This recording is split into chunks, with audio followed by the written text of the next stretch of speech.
The FBI arresting a former top aide to New York Governor Kathy Hochul this morning. Eamon Javers joins us with the details. Eamon, involving a Chinese spy? Yeah, that's right, Kelly. The Department of Justice has charged the former deputy chief of staff to New York Governor Kathy Hochul and her husband with being unregistered agents of the Chinese Communist Party. FBI officers arrested Linda Sun, 41, and her husband, Chris Hu, 40, at their $3.5 million home on the North Shore of Long Island this morning.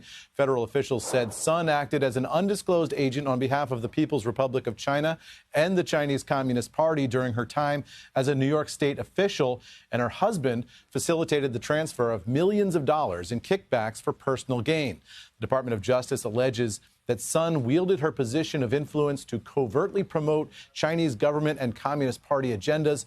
Among her alleged actions here are blocking access of Taiwanese representatives to New York State officials, changing New York State officers' messaging about Chinese issues, arranging meetings for visiting Chinese delegations, and in exchange, the government says Sun received economic benefits from representatives of the Chinese government, including facilitation of millions of dollars in transactions for the Chinese business operated by Hu, also tickets to events and employment for Sun's cousin back in China. Now, with the proceeds of all this, Sun and Hu allegedly bought real estate in New York valued at more than $4 million, a $2.1 million condo in Hawaii, and a 2024 Ferrari. Sun became the governor's deputy chief of staff in 2021 and left that office for a job in the New York Labor Department in 2022.